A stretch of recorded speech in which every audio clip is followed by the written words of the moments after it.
Hey guys, we are going to explore some color schemes using Adobe Color.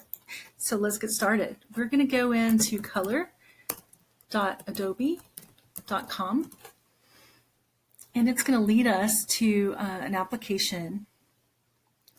All right, here we are. So the first thing you want to do when you get to this page is to sign in. We're going to sign in. I'm going to sign in with my Google, which is has my Frisco ISD account. And I'm going to select Adobe ID Personal Account. It'll let me in.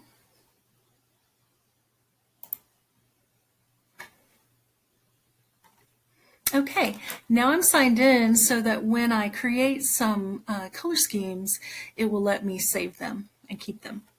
Okay, so the first thing I want to do before I start playing with this color wheel is to go down here to the bottom left and click where it says RGB CMYK. We're going to select HSV. And the reason for that is HSV stands for hue, saturation, and value. And those are three of the things that we are going to play around with. The RGB is for screens, the CMYK is for printing. HSV is just one that's more simple and kind of uses the same language that we do in art class. Okay, so you see this color wheel here. It's pretty fascinating because you can select a color that you want to be your main color here. So out of these circles, it's the center one. You see the little triangle there. You've also got that triangle down here at the bottom. This is your base color. This is the main color that you select, and then it's going to select the colors to go with the color scheme around that base color that you choose. Okay, so I have clicked analogous, and we remember that analogous colors are colors that are beside each other on the color wheel. So this has given me some options of analogous colors. You can spread this out just a little bit. I wouldn't go further with analogous colors than a quarter of the circle here, but we've got everything from yellow to yellow-orange to orange to red-orange to red. Okay, looks like my orange here seems a little dark, doesn't it? Doesn't look like a pure orange. So let's go on down to the bottom here and let's check this out.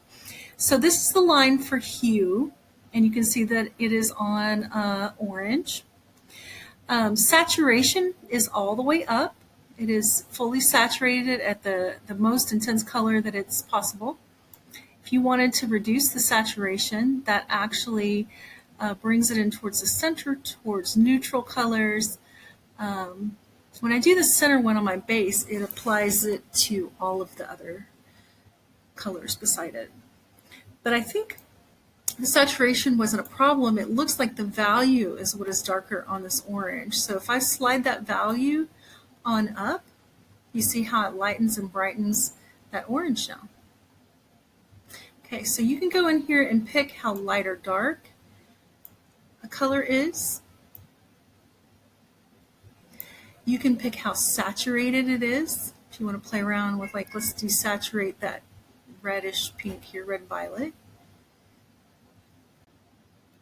Okay, so I've got a really nice analogous color scheme here. I can keep that. If I want to play around with, like, maybe making blue the base color of my analogous colors, I could see what that entails. I could play around with making them a little less intense. So if I want some kind of pastel looking colors, I could try that. I could even go with just picking one of these and making them really dark. Okay, and this is your color scheme right here. This is still analogous. Even though I'm playing around with saturation and value, it is still an analogous color scheme because the hue, the original hue, is the same. Okay, so when I get ready to save this, I've changed this to color schemes up here. The default says My Library, so you can click My Library, or if you want to click on that and change the name of it, create a new library and make it color schemes, then you can. And then I want to call this, I want to save this, say this is my favorite one. I'm going to save it as analogous. So I'm going to rename it analogous. And then I'm going to save that. Okay. I can continue to play with analogous colors, and perhaps I find one that I like better later. That's okay. You can continue to save. Actually, you're going to save 5 color schemes: 1 analogous, monochromatic, triad, complementary, and split complementary. We're only going to do these first 5. We're going to ignore these here at the bottom. So only go through split complementary. So you're going to go through, say I have yellow as my base color, and I want to select monochromatic. Then it shows me tints and shades and tones of that same color. So I can slide these circles up and down to create a monochromatic color scheme. So tints and shades and tones are also part of a monochromatic color scheme. It doesn't have to be just that color with black and white. It can be that color with that's muted, that's toned down. Okay, I'm just playing around with my base color now. Okay, now let's go to a color triad. Remember, color triads are 3 equally distant colors. So if this had specific colors on the color wheel, we could do yellow. Oh, my base color's here. Let's go up here, put my base color in yellow. My base color should be red, yellow, and blue.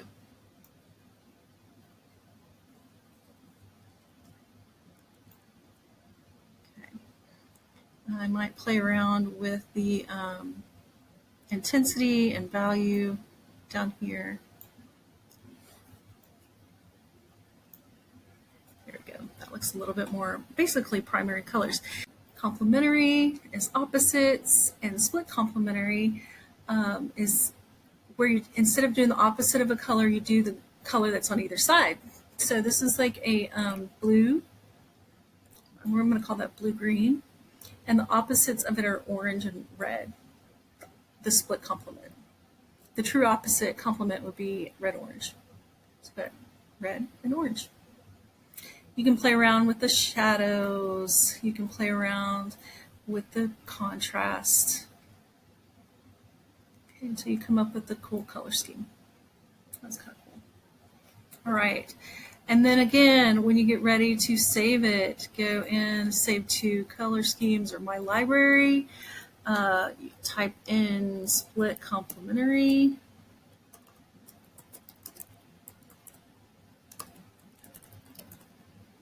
And then save it. Okay, so now once you get all of your color schemes created, and you can definitely create more options than one per, because I think it's good to go back and kind of look at what you've done and compare.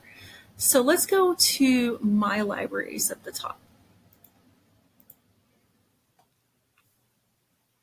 If you have trouble with this loading, which I have some, you might hit refresh, but it should show you your My Library or color schemes. Okay, so here's some other ones that I've worked on. It keeps your work from your last sessions if you are logged in. And this shows some different color schemes that I've created. And then I can pick, if there's one I don't like, for example, between these two, if I decided I don't like this one for some reason, you can delete that, or you can keep it. So I have split complementary, complementary, monochromatic, triad, and analogous. So I have at least 5. I have one of each of those different types of color schemes, so I am good. By all means, feel free to continue to play with this until you get as many color schemes as you'd like. Okay, and then one last thing is a fun game. If you look right here in the top menu bar, if you click on this, it goes to kind of a memory game. So I'm going to start, see if I don't embarrass myself. Essentially, you watch and you click and you follow the order. For some reason, I wasn't paying attention and I didn't do very well.